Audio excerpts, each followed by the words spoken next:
भाई यार, दोस्त की बंदी ने ना परेशान करके रख दिया और पिछले हफ्ते तो उसने हद ही पार कर दी, जिसकी वजह से मैं 2 दिन से कॉलेज भी नहीं गया। हेलो मेरे दोस्तों, welcome to my story time video. तो इस वीडियो में मैं बात करने वाला हूँ कि कैसे भी यार मेरे दोस्त की बंदी ने मुझे परेशान करके रख दिया है और अब मैं उससे कैसे पीछा छुड़ाऊँ, मुझे कुछ समझ नहीं आ रहा है। और यार, अगर तुम एक लड़की हो और ये वीडियो देख रही हो तो प्लीज़ इस वीडियो को पूरा देखो एंड मुझे एंड में कुछ सजेस्ट करो कि मैं क्या कर सकता हूँ। तो स्टोरी को पर्सपेक्टिव में लाने के लिए स्टार्ट करते हैं जब से मेरे दोस्त की बंदी बनी है।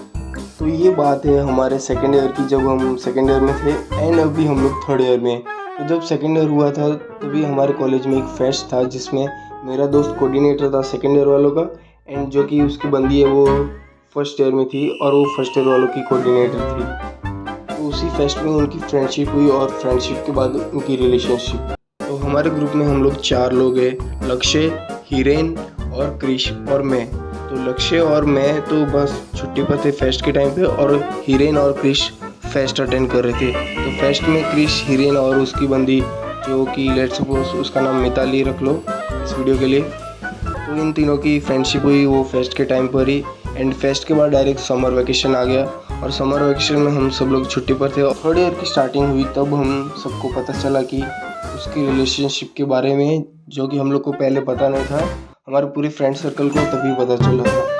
तो जब उसके बाद पता चला, उसके बाद हमारा ग्रुप और मिताली हम सब साथ में लंच करते थे एंड साथ में ही घूमते थे कॉलेज में। और यार 50% प्रॉब्लम की जड़ तो ये हिरेन ही है। इसकी वजह से क्रिश की बंदी मेरे पीछे हाथ धो के पड़ गई। हरामखोर ने क्या किया, हर जगह फंसा ही देता है। इसके ऊपर तो कभी अलग स्टोरी टाइम वीडियो बनाऊंगा। तो इसने क्या किया कि मुझे और लक्ष्य को, ये क्रिश की बंदी जानती नहीं थी, सिर्फ हिरेन और क्रिश को ही जानती थी। तो हम दोनों को इसने ऐसे इंट्रोड्यूस करवाया कि ये लक्ष्य है, ये टॉपर है और ऐसे शरीफ वगैरह है, जो कि ये बिल्कुल नहीं है। मतलब शरीफ तो नहीं है लेकिन टॉपर है। और मुझे ऐसे इंट्रोड्यूस करवाया कि ये तो बहुत बड़ा प्ले बॉय है वगैरह वगैरह। और उसके बाद क्रिश की बंदी मिताली ने हिरेन को हरामी का टैग, जो कि वो हरामी है ही, और लक्ष्य को शरीफ और मेरे को प्ले बॉय का टैग, हम तीनों को ये टैग डे 1 से ही उसने दे ही दिया था। एंड मैं तो प्ले बॉय क्या, लड़कियों से बात करनी भी नहीं आती मुझे, इंट्रोवर्ट जो।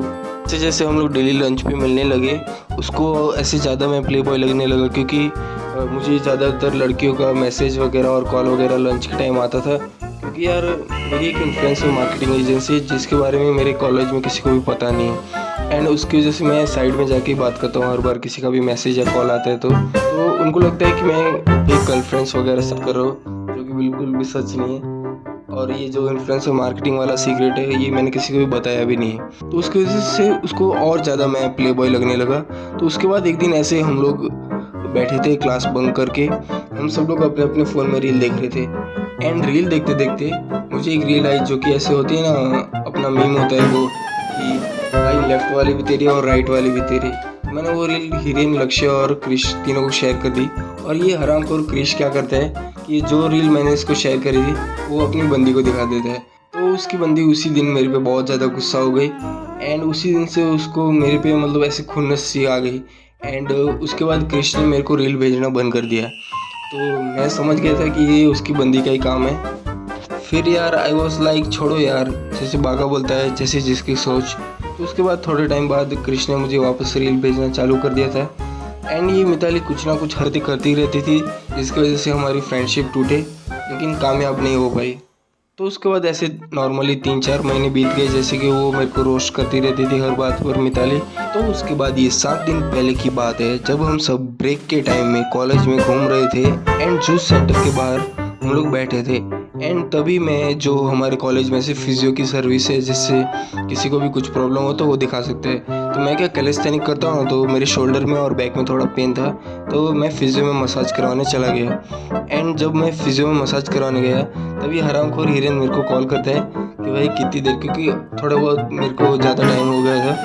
एंड मैंने बोला थोड़ा 10-15 मिनट लगेंगे क्योंकि मशीन लगी हुई थी वो मसाज वाली। तो ये हरामखोर पूछता है कि लड़कियां मसाज कर रही है क्या, तो मैंने बोला हाँ। और उसके बाद मैंने कॉल कट कर दिया।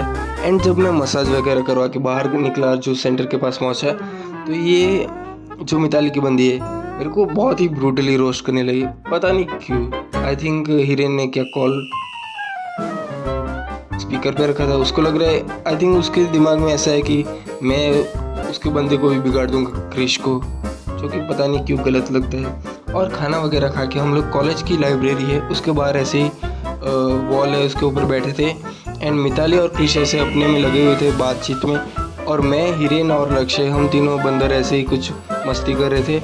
एंड मैंने उन दोनों को ऐसे ही चैलेंज दिया कि कैलिस्थेनिक का, कि नॉर्मल जो एक्सरसाइज है एल सीट, मैंने बोला ये करके दिखा। तो वो हिरेन मेरे को बोलता है कि तू हैंडस्टैंड पुशअप करके दिखा, जो कि मैं स्टोरी वगैरह में डालता रहता हूँ। तो मैंने बोला इधर करूँगा तो मेरे को शर्म आती, क्योंकि ऑब्वियसली टी शर्ट पहना था तो मेरे को थोड़ी शर्म आई। तो मैंने बोला तू एल सीट तो कर पहले। तो ये हरामखोर बोलता है कि ये एल सीट तो वो मोटी भी कर लेगी।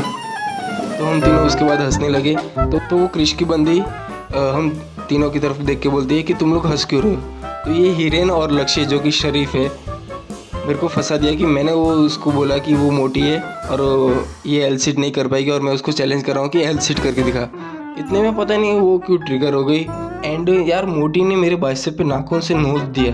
तो सही बताओ ना, तब तो मेरे को बहुत गुस्सा आया, लेकिन पता नहीं क्या रिएक्ट करूँ, कुछ समझ ही नहीं आया कैसे रिएक्ट करूँ। फिर मैंने कुछ बोला नहीं। एंड हरामखोर वो वापस मेरे को बाइसेप पे और फोरआर्म पे नाखून से नोचने लगी, और वापस मेरा हाथ देख के हंस रही है राक्षस किधर है। तो भी गुस्सा तो बहुत आया, लेकिन मैंने कुछ बोला नहीं। पता नहीं इतनी छोटी सी बात पर वो इतना क्यों ट्रिगर हो गई, क्योंकि मोटी को मोटा, और मतलब मैंने तो बोला नहीं था ऑब्वियसली, वो हिरेन और लक्ष्य ने मेरे को फंसा दिया। आई डोंट नो कि भाई वो जानबूझकर ऐसा कर रही है ताकि हम लोग की फ्रेंडशिप टूट जाए या वगैरह, या उसको लगता है कि मैं क्रिश को बिगाड़ दूंगा, आई डोंट नो। और वो ऐसी सब हरकतें करती है ताकि मैं उससे कुछ बोलूँ और मेरी और क्रिश की फ्रेंडशिप टूट जाए। एंड आई थिंक सो, मुझे लगता है वो इसीलिए ये सब हरकतें करती है। भाई रोस्ट तक तो ठीक था, लेकिन ये नाखून वाखून मारना, ये तो भाई हद पारी हो गई। और इसके बाद राक्षस की तो हंसती भी है हरामखोर की, भाई नाखून जो मारा है वो हाथ देख देख के हंस रही है मेरा। एंड उसके बाद तो भाई मैं दुविधा में पड़ गया कि कुछ बोलूँ कि नहीं बोलूँ, और भाई कुछ कैसे रिएक्ट करूँ कुछ समझ नहीं आया। इसलिए आप में से अगर कोई लड़की है और अभी तक देख रही है तो मेरे को सजेस्ट करो यार कैसे हैंडल करो उसको। एंड अगर आपको ये सब स्टोरी देख के कुछ समझ आया हो और कुछ सजेस्ट करना चाहो तो मुझे कमेंट सेक्शन में सजेस्ट कर सकते हो। And thank you very much मेरी बकैती सुनने के लिए। एंड मेरे को लगा कि शेयर कर सकता हूँ मैं आप सबको। Thank you so much for watching. Bye bye. मैं मिलता हूँ किसी और नई स्टोरी टाइम वीडियो में।